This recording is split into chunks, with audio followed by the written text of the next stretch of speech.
Halo teman-teman semua, kenalin nih, saya Alifiansyah dari Teknologi Pangan dan Hasil Pertanian Angkatan 2018. Nah, hari ini kita akan belajar acara 4 yaitu seleksi panelis. Apa sih tujuannya? Tujuannya untuk mendapatkan kelompok panelis yang dapat dilatih untuk dijadikan panelis terlatih. Kenapa sih harus jadi panelis terlatih? Nah, ini tergantung sama pengujiannya teman-teman. Kalau di sini untuk bisa membedakan perbedaan tidak spesifik pada bahan pakan atau sampel tertentu. Nah, dilatihnya itu dengan cara membedakan antara sampel makanan teman-teman. Ada sih banyak cara untuk seleksi panelis tergantung tujuan pelatihan atau sampel yang akan digunakan. Nah, untuk sekarang ini kita akan menggunakan metode difference atau membedakan suatu sampel. Bisa digunakan triangle sequence test. Kenapa sih kok triangle namanya? Soalnya yang dibandingkan itu ada 3 sampel teman-teman dengan isi yaitu 2 sampel yang sama dan 1 sampel berbeda tidak signifikan. By the way, metode sequential adalah prosedur yang mengarah pada pengambilan kesimpulan secara statistik dan di mana jumlah pengamatan yang akan dilakukan tidak ditentukan sebelum percobaan dimulai. Metode ini mampu menghemat jumlah evaluasi yang diperlukan untuk menarik kesimpulan tentang penerimaan versus penolakan peserta pelatihan atau calon panelis. Metode ini digunakan karena untuk mengurangi error, hasil lebih valid, tidak dapat menebak pada pengujian, yaitu kode yang digunakan tidak sama antar sampel, penilaian hanya berdasarkan pada sensasi yang dirasakan, contohnya manis, asin, dan lain sebagainya. Kita berlanjut ke perbedaan P0 dan P1. P0 adalah batas maksimal kemampuan yang tidak diterima. Kalau di sini kita menggunakan nilainya 60% ya teman-teman. Dan P1 adalah batas minimal kemampuan yang diterima. Kalau di sini kita menggunakan nilai 90%. Jika P0 dan P1 dinaikkan, maka peluang panelis diterima semakin kecil karena standar minimal diterima dan maksimum ditolak lebih tinggi. Terus, kira-kira apa yang kita harus lakukan sebagai preparator? Pertama, yaitu menyiapkan alat dan bahan. Lalu membuat larutan standar 10%, larutan sampel A dan sampel B. Pastikan dengan takarannya tepat dan benar ya teman-teman. Lalu menyediakan cup plastik sebanyak jumlah panelis dikali 15. Dikarenakan kita menggunakan 5 seri teman-teman dan 1 seri itu ada 3 sampel. Lanjut, kita memberikan kode pada cup plastik untuk masing-masing sampel. Pastikan tidak salah menempelkan kode ya teman-teman dan kodenya harus berbeda. Jadi tidak ada keterulangan kode gitu teman-teman. Lalu menuangkan larutan sampel pada cup plastik sesuai kode yang telah ditentukan. Menata sampel pada nampan sesuai dengan pola counterbalance dan urutan set triangle. Lalu melengkapi isi nampan dengan penetral, crackers, tisu, dan borang. Lalu meletakkan nampan pada boot. Menjelaskan instruksi pada panelis. Jika sudah selesai pengujian, maka dilakukan pengambilan borang dan nampan dari panelis. Lanjut ke perhitungan dan tabulasi data. Sedangkan untuk panelis kita harus apa aja nih? Yang pertama yaitu membaca instruksi pada borang, mengisi identitas, memulai pengujian dengan mencoba sampel dari atas ke bawah satu persatu dimulai dari set pertama.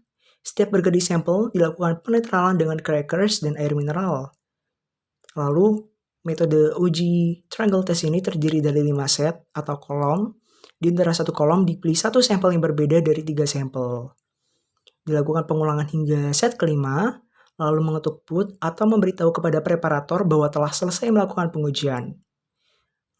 Selanjutnya adalah tabulasi data dengan menghitung secara kumulatif.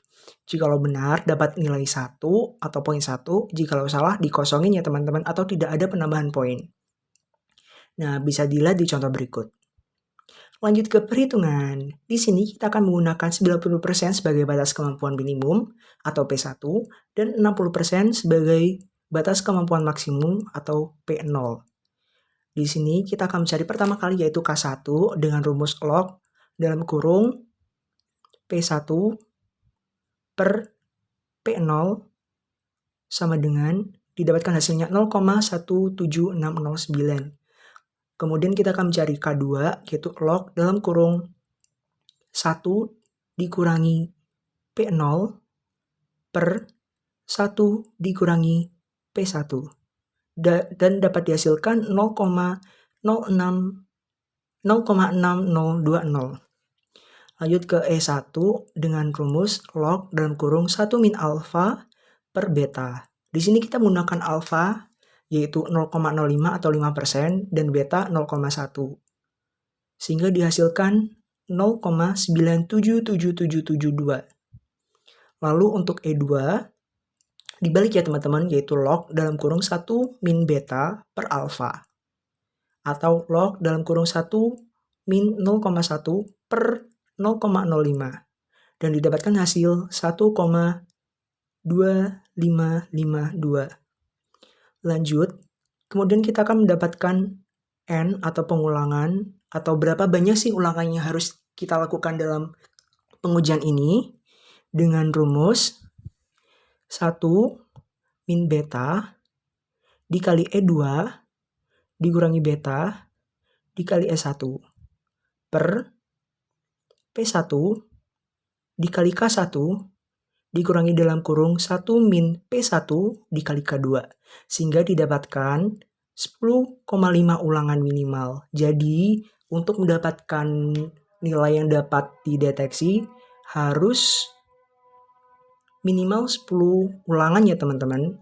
Selanjutnya untuk plotting pada grafik dilakukan perhitungan sebagai berikut. Yang pertama yaitu mencari B. B adalah K2 per K1 plus K2, hasil dari tadi perhitungan di atas. Lalu kita dapat mencari A1 nih teman-teman. Nah, A1 itu rumusnya E2 per K1 plus K2. Dan A0 adalah min E1 per dalam kurung K1 plus K2. Lalu hasil dari A1 dan A0 tersebut akan kita masukkan untuk mencari L0 dan L1. Nah, L0 dan L1 ini akan kita gambar di grafik teman-teman sebagai titik X-nya. Titik Y-nya. Sebagai L0 atau D0. Nah, L0 atau D0 adalah A0 plus dalam kurung B dikali N. N nanti ulangan ya teman-teman. Lalu L1 atau D1 sama dengan A1 ditambah dalam kurung B dikali N. Sehingga kalau diplot di grafik, batas bawah yaitu dalam kurung X, Y-nya itu yang pertama X1, Y1 itu 0,A0 dan X2, Y2 itu N, L0. Sedangkan untuk batas atas X1, Y1-nya itu 0,A1 dan X2, Y2-nya itu N, L1. Berikut merupakan persebaran kemampuan panelis pada grafik.